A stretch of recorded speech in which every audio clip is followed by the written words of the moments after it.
여러분, 지난 한 주 동안 안녕하셨습니까? 오늘 사암침과 사주 두 번째 시간입니다. 오늘 이야기할 제목은 성찰입니다. 성찰, 살펴서 관찰한다. 오늘까지 두 시간은 사실 지난번 일간 개설의 연장으로 일종의 브레인 샤워, 몸풀기 강의입니다. 그러니까 오늘까지 강의를 들으시고 여러분들께서 계속 제 강의를 들으실 건지를 갖다가 한번 결정을 하시는데 도움이 될 이야기들이 되겠습니다. 그리고 다음 시간부터 본 강의 될 겁니다. 지난 시간에 제가 한 12분 정도 강의를 했는데요. 이번 시간은 좀 길어질 것 같습니다.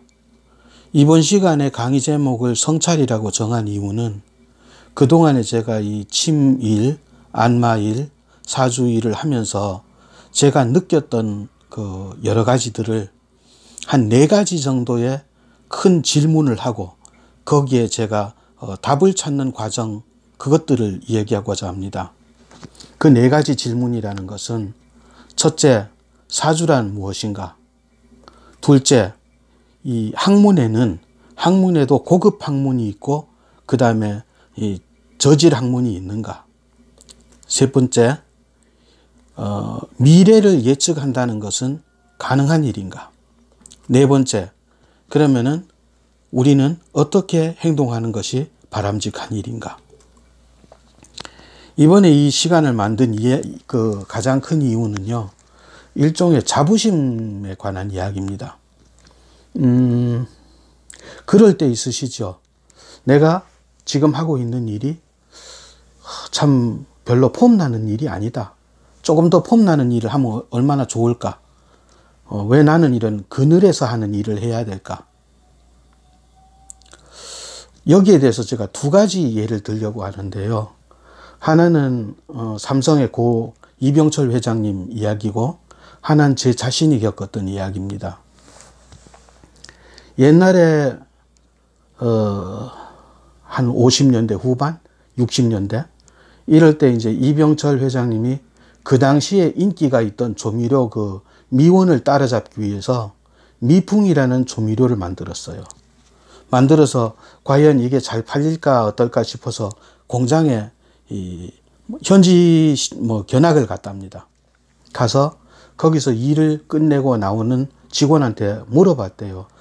아가씨 방금 만든 제품이 뭐예요? 그랬더니까 서슴없이 아가씨 대답이 예, 지금 미원 만들고 나와요. 이렇게 말을 하더래요. 아, 그러면 우리 제품이 미원을 따라잡기는 힘들겠구나. 그렇게 생각을 하셨답니다. 이번엔 제 이야기인데요. 한 20, 30년 됐을 거예요. 그날 이제 술집에서 혼술을 하고 있었는데 TV에 어떤 개그 프로그램이 나오고 있었어요. 나오고 있었는데 한 개그맨이 질문을 던집니다. 직업이 있는데 남의 등을 쳐서 먹고 사는 직업이 뭐겠냐? 그럼 남의 등을 친다는 거는 등 쳐먹고 산다 이런 말은 좀 나쁜 말이었잖아요. 근데 그 정답이 뭐였느냐 하면 남의 등 쳐먹고 사는 사람은 안마사라는 거예요. 관객들 사이에서 폭소가 터져 나오는데 그 당시에 저는 화로를 얼굴에 뒤집어 쓴 것 같았어요. 그리고 눈물이 흐르더라고요. 도저히 창피해서 그 자리에 있을 수가 없었어요. 제가 이 2가지 얘기를 하는 거는 오늘 성찰이라는 제 강의를 들으시면서 아직도 이 사주나 이런 것들이 약간은 사람들이 이렇게 관심을 두면서도 조금 은밀하게 생각하는 그런 거잖아요. 그러니까 안 그러면 재미로 웃고 넘기려고 그러고. 그래서 이 강의를 들으시고 계속 이 강의를 들으실지 적어도 지금 하는 일에 대한 자부심을 가질 수 있을지를 정말로 성찰해 보시라는 뜻으로 이 강의를 준비했습니다. 자, 그럼 제가 아까 던진 4가지 질문 하나하나를 성찰해 보겠습니다. 첫 번째, 사주란 무엇인가? 사주를 사전에서 찾아보면은요, 탄생 시점에 연월일시 간지를, 연월일시에 갑자을축하는 이 간지를 음양오행으로 치환해서 음양오행으로 바꾸어서 앞날에 기륭화복을 예측하는 학문이다, 이렇게 돼 있어요. 맞는 얘기죠. 근데 그럼 왜 하필 이게 태어나는 시점에 연월일시의 간지로 이걸 했을까? 그는 이제 왜 그러냐면은 우리가 절대적으로 그냥 0.0001도 개입할 수 없는 게 탄생이었습니다. 옛날에는 누구한테서 태어날지, 어떤 나라에 태어날지, 언제 태어날지 전혀 모른단 말이에요. 이 불확실성이 사주의 기초가 된 겁니다. 그래서 탄생의 연월일시를 갖다가 음양오행으로 환산을 했던 거예요. 그런데 여기 최초로 도전을 한 사람이 있습니다. 누구냐면은 바로 조선시대 사륙신의 대표였던 성산문의 외할아버지입니다. 성산문이 이제 성산문 사륙신 그분의 이제 어머님이 친정에 이제 아기를 낳으러 갔죠. 갔는데 그때 그 외할아버지가 사주를 좀 볼 줄 알았나 봐요. 이 사주는 참고적으로 송나라 때부터 시작됐습니다. 송나라 이전에 고벽 명리학이라고 있었는데 지금 우리가 말하고 있는 이 사주, 얘는 송나라 때 서자평 선생이라는 분으로부터 시작됩니다. 그게 한 1200년, 한 1000년 정도, 1100년 정도 되겠네요. 서기 1100년. 그래서 이 외할아버지가 자기 부인, 그러니까 성산문의 할머니 되는 분한테 얘기를 하는 거예요. 여보, 우리 딸애가 진통을 시작하거든. 내가 됐소 할 때까지 다디미돌로 거기 애기 나오는 문을 막고 있으시오. 할머니는 이제 시키는 대로 했는데 애는 자꾸 머리를 내미니까 대감 됐습니까? 아직 아니대요. 이런 식으로 3번이나 물었다는 거예요. 그래서 산문이에요. 근데 3번 물을 때 그냥 아기가 그 다디미돌을 밀고 나와버린 거예요. 그러면서 할아버지가 참 인재는 인재인데 명이 짧겠구나 탄식을 하셨대요. 이게 이제 최초의 탄생에 한번 도전을 해봤던 제가 알고 있는 기록이고요. 그 다음에 이제 1970년대, 80년도에 이 좋은 날짜를 받아놓고 아기를 제왕절개하는 그게 한참 인기가 그랬던 때가 있었습니다. 그렇게 말씀드릴 수가 있고요. 그 다음에 이제 두 번째 질문. 학문에도 소위 말하는 금수저 학문이 있고 흙수저 학문이 있을 수 있는가? 근데 보통 이러잖아요. 우리 이제 고전 학문이라 그래서 경제학이라든지 물리학이라든지 이런 거는 조금 귀족 학문이 되는 거고. 그 다음에 예를 들어 우리 사주 같은 경우에는 이게 귀족 학문이라기보다는 좀 약간 좀 홀대받는 학문이 된단 말이에요. 근데 저는 이렇게 생각해요. 학문을 어떤 연구 영역에 대한 어떤 고귀성이나 아니면 돈이 되는가 안 되는가. 그 다음에 요즘 또 하나 이제 추세가 뭐냐면 이 과학 만능주의예요. 이게 과학적으로 분석이 되고 그 다음에 이 검증이 되느냐. 근데 과학이라는 것도 사실 보면 지금 제가 제일 개탄스러운 건 뭐냐면 한의학이 너무 과학화되어 있어요. 피검사도 하고 무슨 엑스레이도 찍고. 그럼 그게 한의학입니까? 양의학이죠. 제가 생각하는 학문은요, 그것이 인간한테, 그러니까 우리 인류의, 인간 개인의 도움이 되는가 안 되는가, 그걸로 결정돼야 된다고 봅니다. 어떤 과학이나 돈벌이가 아니고.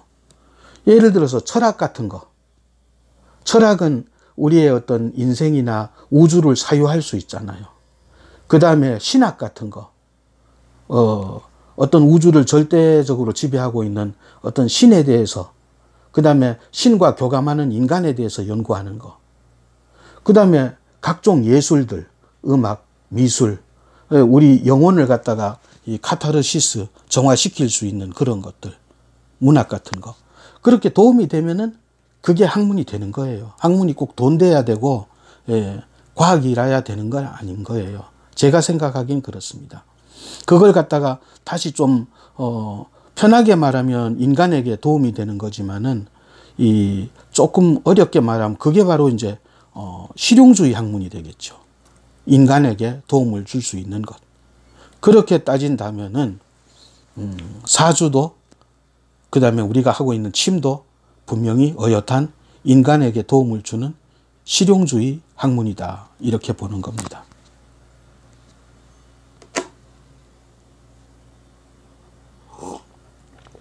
오랜만에 강의를 하니까 되게 떨려요, 지금 제가. 이제 세 번째 질문입니다. 그러면은 과연 미래를 예측한다는 것은 가능한 것인가? 사실 미래를 예측하는 거는요, 과학이든 비과학이든 옛날부터 끊임없이 일어났습니다. 가장 우리가 기억하는 게 보통 그리스 신전의 델포이의 신탁이잖아요.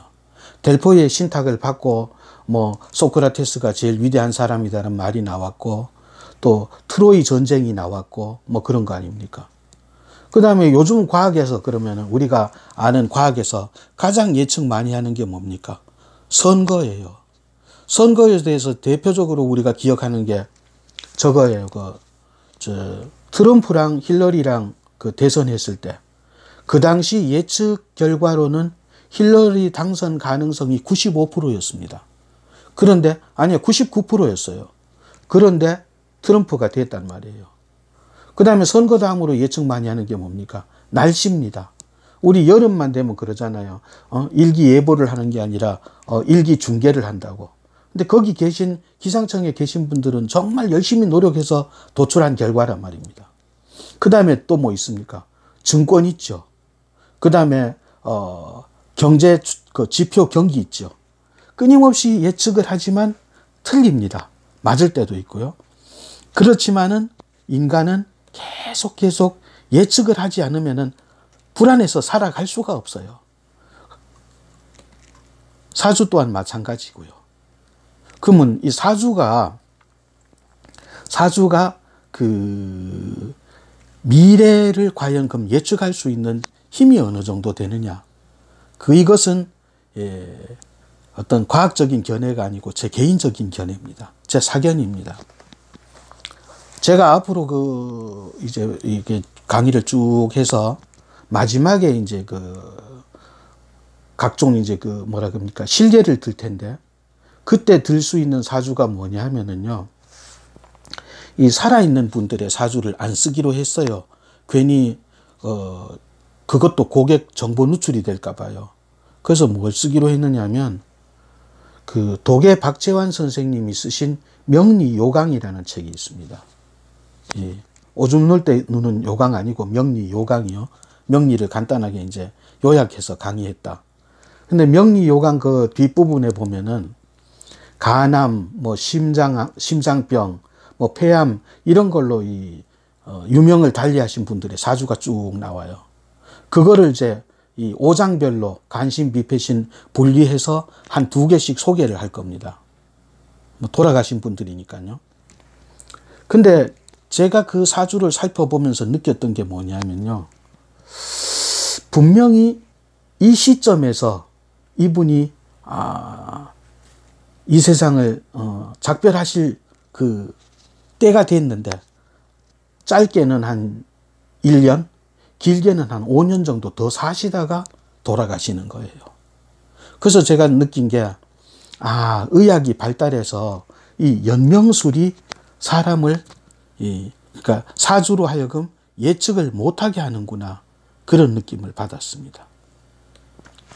또 하나 예를 들어보면, 요즘은 보면은 자고 나면은 직업이 한두 개씩 없어지고 또 한두 개씩 듣도 보도 못한 직업이 생겨요. 앞으로 이제 AI가 활성화되면 더 심하겠죠. 그럼 옛날에는 산업공상이니까 뭐 딱 예측이 돼요. 그렇지만 지금은 사주로 어떤 직업을 예측하기는 힘듭니다. 뭐 크게는 할 수 있겠죠. 뭐 금융권이다. 아니면은 뭐 군인이나 경찰 계통이다. 뭐 상공업 계통이다. 이렇게는 할 수 있지만 딱 뭐라고 할 수가 없어요. 이거 보면은 재밌는 게 그 홍명희 선생, 벽초 홍명희 선생이 쓰신 임꺽정 2권에 보면은 그 사주 얘기가 좀 나와요. 심심하시면 한번 읽어보세요. 거기는 이제 막 그 이제 이 사주쟁이가 용한가 알아보기 위해서 막 뭐 멍멍이 사주까지를 들이댑니다. 그럼 이 사주가 이게 멍멍이 사주라고 알아맞히고 하는데 제가 보기에 그거는 약간 좀 허풍이 좀 들어간 것 같아요. 어쨌든 그러니까 첫 번째는 의학의 발달이 사주로 하여금 미래 예측하기가 힘들게 만들고, 두 번째는 급격한 어떤 그 변화, 과학과 사회의 변화가 예측하기가 힘들게 만든다. 그 또 하나는 뭐냐면 사회 안전망의 강화입니다. 뭐 요즘도 이제 뭐 여러 가지로 저 힘드신 분들 상당히 많지만은 옛날 저 외국의 서아프리카나 방글라데시처럼 사람들이 이렇게 굶어 죽고 그러지는 않잖아요. 우리나라에서는. 그만큼 사회 안전망이 발달된 나라에서는 사람들의 어떤 최저 생계를 보장하고 있단 말입니다. 그럼 최저 생계를 보장하고 있는 데서 과연 어떤 거지 사주 같은 게 할 수 있느냐? 좀 어렵습니다. 그럼 사주로 예측할 수 있는 미래는 뭐냐? 이런 거는 예측할 수 있습니다. 요즘 이제 MBTI라고 성격 검사 상당히 많이 유행하죠. 사주도 성격 검사는 MBTI만큼 합니다. 그 다음 질병 검사, 이 사람이 간이 나쁠지, 폐가 나쁠지, 뭐 이것도 어느 정도 가능합니다. 그 다음에 아까 이제 이 사람이 돈이 많을지 뭐 이런 거는 알 수가 없지만 이 사람이 인격적으로 우리가 이제 우리 부자라는 개념 있잖아요. 부자라는 개념이 꼭 돈이 많아야만 부자가 아니에요. 여러분들도 어느 한 분야에서는 부자일 수 있습니다. 예를 들어서 마음이 선량하시고 남들한테 베푸는 분들은 그 베푸는 쪽에서 부자가 되는 것이고, 노래를 잘하는 분들은 그 목소리 부자가 되는 거예요. 그런 측면에서 생각을 하시면 돼요. 그래서 이분의 어떤 인격적인 문제, 그러니까 인격적으로 결함이 있냐, 아니면 그래도 원만하냐, 이 정도는 사주가 예측을 할 수 있습니다. 그럼 이제 마지막 결론이 되겠습니다. 그러면 우리가 이 공부를 하면서 어떤 자세를 갖고 있으면 되느냐? 저는 우산 얘기를 하고 싶어요. 내일 날씨 예보가 나왔는데 비 올 확률이 50%가 나왔어요. 그러면은 우산을 그냥 하나 가방에 척 끼워서 나갑니다. 나가면 만약에 비가 안 온다. 비가 안 오면은 우산 하나만큼 가방이 무겁고 그것만큼 좀 걸리적거렸겠죠. 근데 비가 온다. 그럼 우산 덕을 보는 겁니다. 근데 우산을 준비 안 하고 그냥 나가요. 그러면은 비가 안 온다. 좋죠. 편안하게 그 대신에 비가 온다. 그러면은 조금, 낭패를 보겠죠. 그죠? 우리는 사실 어떤 사주로 기룡화복은 예측 안 할 거고, 제가 건강하고 성격만 해드리겠다 그랬잖아요. 그러면 사주를 뽑아본 결과 이 사람이 예를 들어서 간에 문제가 있다. 문제가 있을 것이다. 그러면은 간에 필요한 침을 맞는다든지 지압을 받는다든지 거기 좋은 음식을 먹는다든지 먹어두는 거예요. 먹어두면 그만큼 예방이 될 것이고, 만약에 그것도 안 하다가 참 여러 가지 돈도 많이 들고 몸도 고생하면은 힘들잖아요. 그래서 우리의 자세는 50% 비올 확률 일기예보에서 우산을 준비하는 것이다. 이것이 제 결론입니다. 이제 다음 시간부터는 본격적으로 이 사주를 구성하게 되는 음양오행의 여러 가지 속성, 성질, 그 다음 걔네들이 서로 합하고 서로 부딪히는 그런 모습들, 그리고 결국은 사주를 뽑고 그 사주가 질병과 성격에 적용되는 것들을 한 계단 한 계단 여러분들과 같이 밟아 올라갈 생각입니다. 끝까지 제 강의를 들어주셔서 감사합니다. 여러분들 늘 호랑이처럼 어흥하십시오. 감사합니다.